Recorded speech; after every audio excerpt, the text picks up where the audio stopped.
Tiba-tiba suara riuh di pasar menggemparkan seisi pasar. Saat kejadian aneh terjadi di pasar itu, Pak Sarji, pemilik toko, sosok orang tua yang tadi disiksa oleh para preman, tiba-tiba keluar dari dalam toko tanpa terluka sedikit pun. Ia keluar dari toko itu sambil mengucek-ngucek matanya, seperti baru bangun dari tidur. Ia pun terkejut melihat semua barang di tokonya berantakan. Dan kelingak-kelinguk melihat para pedagang berkumpul di tokonya. Dan melihat para preman tergeletak tak bergerak. Pak Sarji kelingak-kelinguk lebih-lebih para pedagang yang berkumpul. Suara riuh yang tadi ramai ini mendadak sunyi. Seakan dunia berhenti berputar. Satu pedagang sahabat Pak Sarji pun mendekat pada Pak Sarji. Menatap ke arah sahabatnya. Kau tak terluka Ji. Ucap sahabatnya. Sontoloyo, siapa yang terluka? Wong aku baru saja bangun tidur. Ayo katakan siapa yang memporak-porandakan daganganku. Ucap Pak Sarji. Lalu mereka menatap ke arah sosok Sarji yang tadi terluka. Namun sosok itu sudah tak ada di tempatnya. Beserta sosok pedagang tua yang tadi memikul dagangannya. Kemana dia? Kemana dia? Ucap serentak para pedagang di pasar.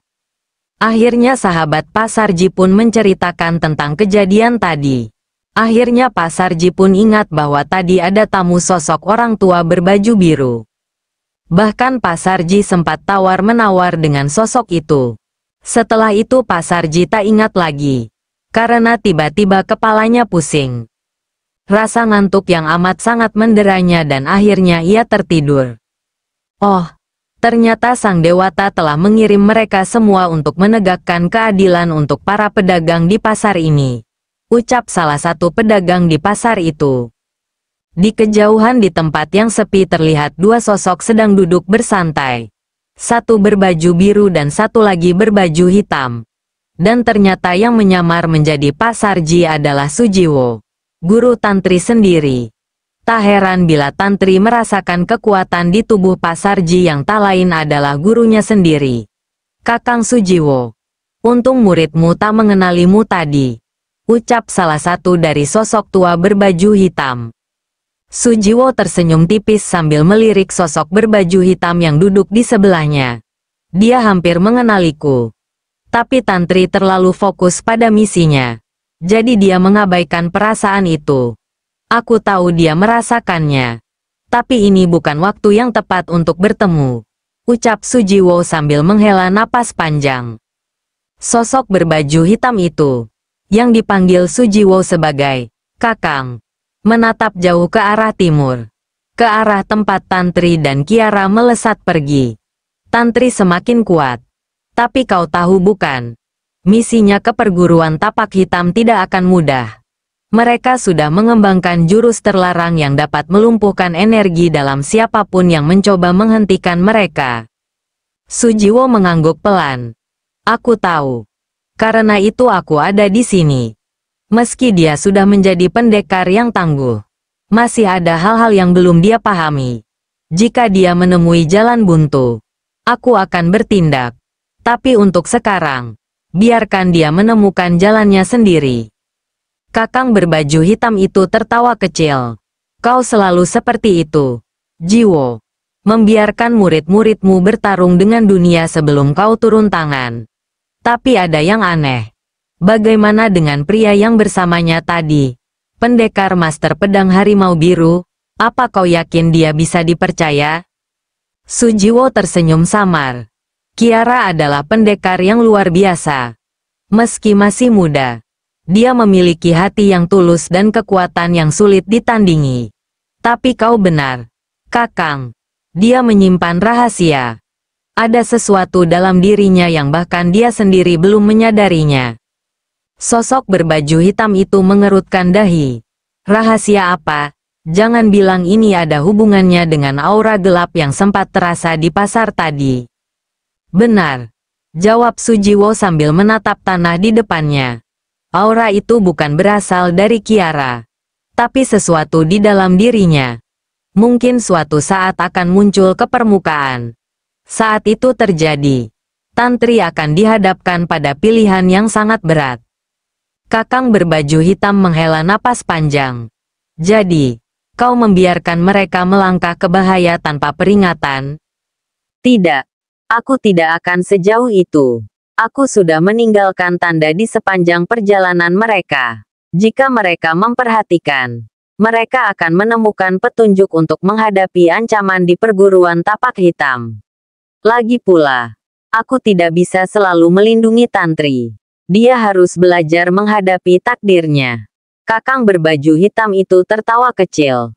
Meski nadanya penuh ironi. Kau ini memang guru yang aneh. Tapi aku salut pada caramu membimbing murid-muridmu. Jiwo. Semoga saja Tantri cukup kuat untuk menghadapi apapun yang menantinya di sana. Mereka berdua kembali diam. Memandangi horizon yang semakin gelap. Angin malam bertiup perlahan. Membawa bau tanah yang basah.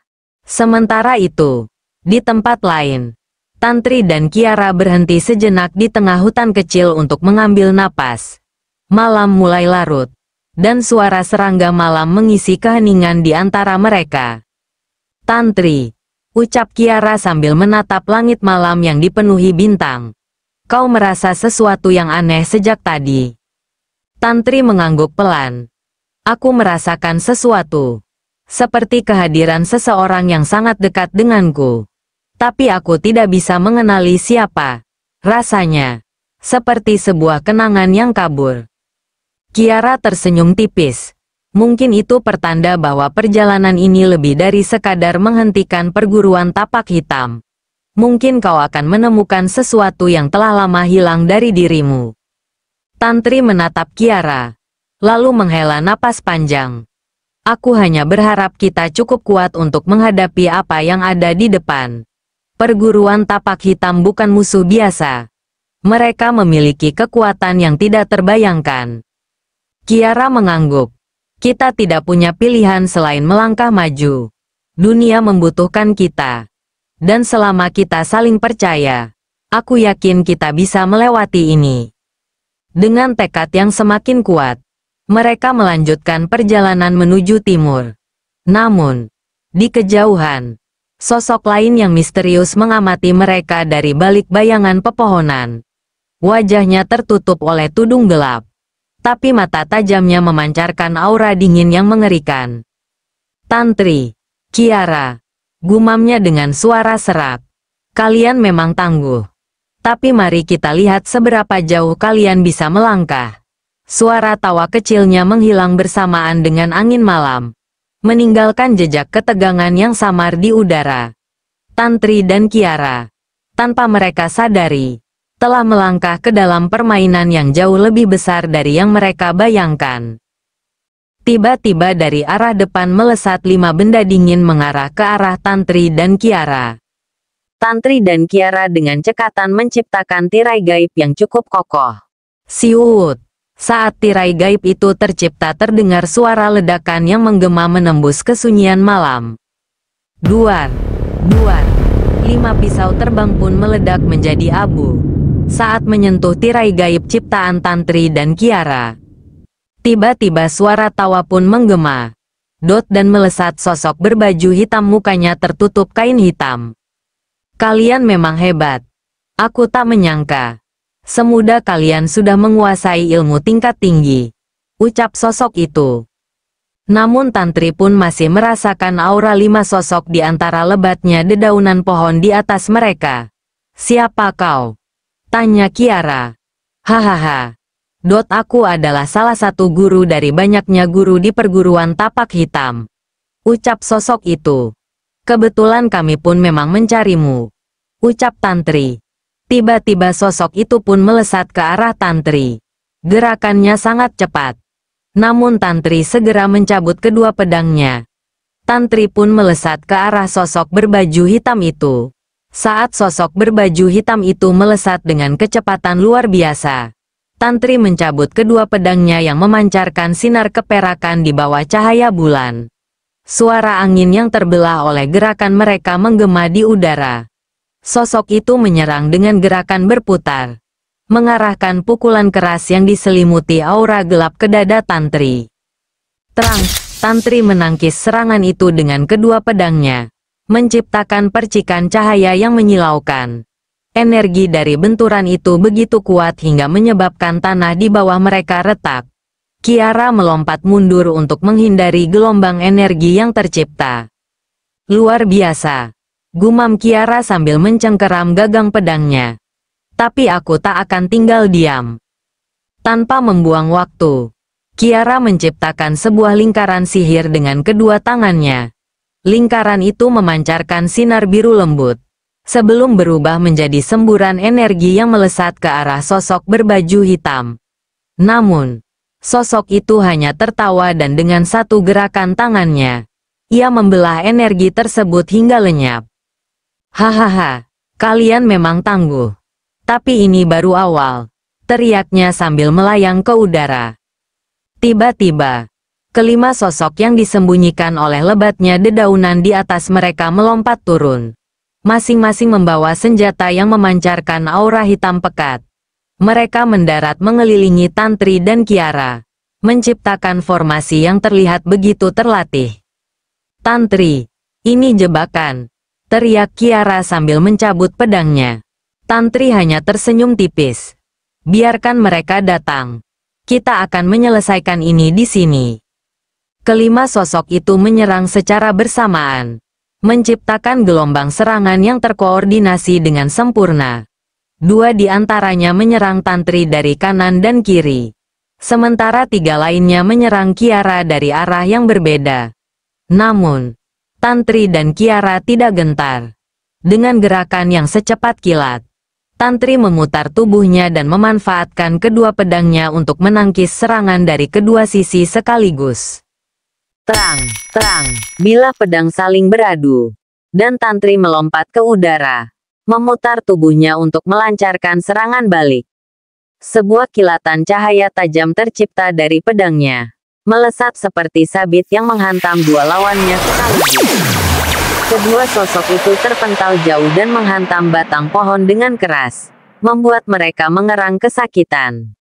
Sementara itu, Kiara memanfaatkan kelincahannya untuk menghindari serangan tiga lawannya. Dengan satu lompatan cepat, ia melompat ke atas salah satu cabang pohon, lalu meluncur turun dengan pedangnya mengarah ke salah satu dari mereka. Lawannya mencoba menangkis, tapi pedang Kiara yang diselimuti energi biru menghantam senjatanya hingga patah. Sosok itu terjatuh ke tanah dengan keras. Namun, ketika mereka hampir berhasil mengendalikan situasi, sosok berbaju hitam yang pertama kali muncul kembali tertawa keras dan mengeluarkan sebuah botol kecil dari balik jubahnya. Kalian terlalu percaya diri. Tapi bisakah kalian melawan ini? Ia membuka botol itu, dan dari dalamnya keluar kabut hitam yang pekat, menyelimuti seluruh area dalam sekejap. Kabut itu begitu gelap hingga bahkan sinar bulan tak mampu menembusnya. Tantri dan Kiara terbatuk-batuk, mencoba menjaga fokus mereka meski tubuh mereka mulai terasa berat. Tantri, hati-hati, seru Kiara. Kabut ini beracun. Tantri mengatur napasnya dan menutup matanya, mencoba merasakan pergerakan di sekitarnya. Ia tahu bahwa menggunakan penglihatannya di tengah kabut ini tidak akan berguna. Dengan satu tarikan napas panjang, ia memusatkan energi ke dalam tubuhnya, menciptakan pelindung energi yang membungkus dirinya. Pedangnya kini bersinar terang, memancarkan cahaya yang menembus kabut itu sedikit demi sedikit. Di saat yang sama, suara langkah kaki mendekat dengan cepat dari arah belakang Tantri. Ia berbalik dan menangkis sebuah serangan mendadak dari salah satu sosok yang tersisa. Dengan satu tebasan, ia berhasil melumpuhkannya. Namun, sosok berbaju hitam yang memimpin serangan itu muncul dari arah lain, melancarkan pukulan yang langsung menghantam pelindung energi Tantri. Pelindung itu retak, tapi tidak pecah. Bagus, kau cukup tangguh untuk ini, ucap sosok itu sambil melangkah mundur. Tapi kau belum melihat kekuatan asliku. Tiba-tiba, kabut hitam itu bergerak, seolah memiliki kesadaran sendiri. Kabut itu mulai berkumpul di sekitar sosok berbaju hitam tersebut, menciptakan bayangan besar yang menjulang tinggi di belakangnya. Mata bayangan itu berkilat merah, memancarkan aura mengerikan yang membuat udara di sekitar mereka terasa berat. Kiara, yang mulai kehabisan tenaga, berteriak, "Tantri, kita harus menghentikannya sebelum dia menyelesaikan teknik itu." Tantri menggenggam pedangnya lebih erat dan bersiap menyerang. Baik, tapi kali ini, kita harus bekerja sama dengan sempurna. Mereka berdua melesat ke arah sosok itu bersamaan, menggabungkan kekuatan mereka dalam satu serangan terakhir. Cahaya dari pedang mereka melawan kegelapan kabut itu, menciptakan pertarungan antara terang dan gelap yang memecah keheningan malam. Apakah mereka akan berhasil? Dunia seolah menahan napas untuk melihat hasil dari pertempuran ini.